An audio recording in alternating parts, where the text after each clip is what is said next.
एक तरफ राहुल गांधी भारत जोड़ो यात्रा कर रहे हैं, कन्याकुमारी से लेकर कश्मीर तक 3500 किलोमीटर पैदल चलेंगे, जिसमें वो लोगों को अपने साथ जुड़ने की अपील कर रहे हैं। लेकिन वहीं गोवा में आज उनके साथ खेला हो गया है।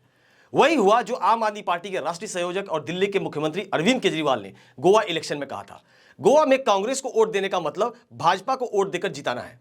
गोवा में पत्रकार वार्ता में दिल्ली के मुख्यमंत्री अरविंद केजरीवाल का यही वक्तव्य था। उन्होंने कहा था कि कांग्रेस जीतेगी तो एमएलए भाजपा के पास जाएगा। आज वही हुआ। कांग्रेस के 8 एमएलए ने बीजेपी ज्वाइन कर ली है। नमस्कार, मेरा नाम आनंद मिश्रा है और आप देख रहे हैं न्यूज़ीफाई। लेकिन यह पहली बार नहीं हुआ।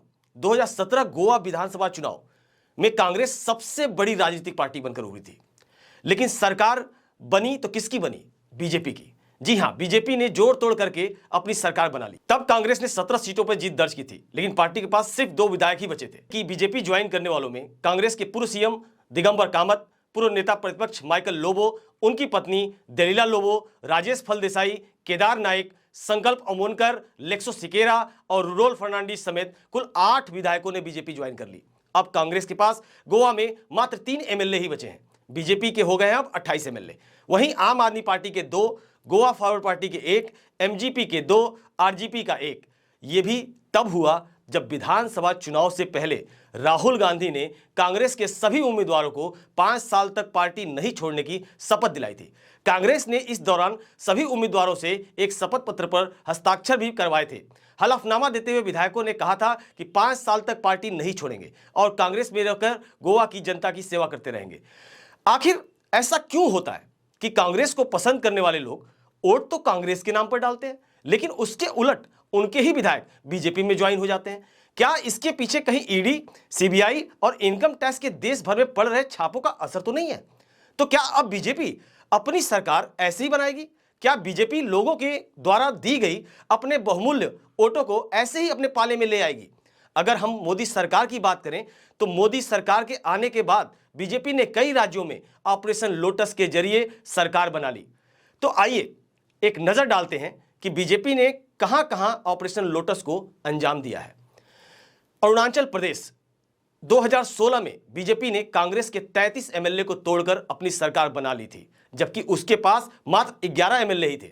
गोवा 2017 में असेंबली इलेक्शन में गोवा में कांग्रेस सबसे बड़ी पार्टी होने के बाद भी बीजेपी ने अपनी सरकार बना ली।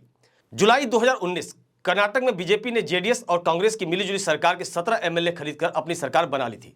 मार्च 2020 बीजेपी ने मध्य प्रदेश में कांग्रेस की मौजूदा सरकार के 22 एमएलए को खरीदकर अपनी सरकार बना ली थी। जून 2022 महाराष्ट्र में महाविकास अघाड़ी यानी शिवसेना, कांग्रेस, एनसीपी की मिलीजुली सरकार को शिवसेना के 35 एमएलए को खरीदकर गिरा दिया था और अपनी सरकार बना ली थी। ये तो केवल सरकार गिराकर अपनी सरकार बनाने के आंकड़े हैं। अगर इसमें हम दूसरी पार्टियों के विधायक और एमपी को गिने तो ये संख्या बहुत ज्यादा हो जाएगी।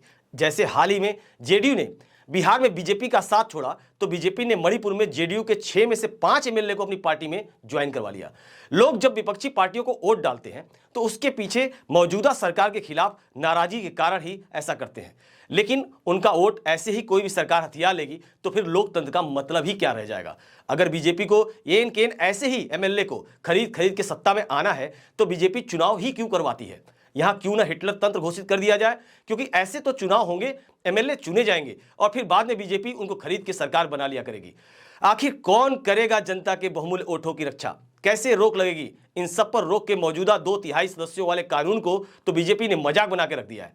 कांग्रेसी नेताओं के बीजेपी में शामिल होने से इसका मतलब तो साफ है कि कांग्रेस के नेता या तो भ्रष्ट हैं या फिर उनकी पार्टी को सत्ता ना मिलने पर उन्हें बिकने में 1 मिनट की भी हिचकिचाहट नहीं होती। क्या हुआ राहुल गांधी जी?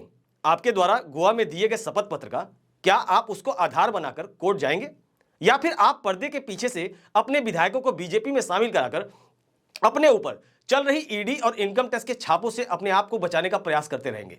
क्या आपकी भारत जोड़ो यात्रा लोगों को मोदी सरकार के खिलाफ गुस्से को अपने पक्ष में लाकर वोट लेना और फिर बाद में अपने एमएलए एमपी के रूप में ट्रांसफर करवाने तक ही सीमित रहेगी?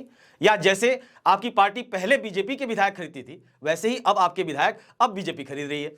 कहीं ये पर्दे के पीछे कोई छुपी डील तो नहीं कि सरकार किसी की भी बने, दोनों पार्टी के लोग मजे में रहेंगे?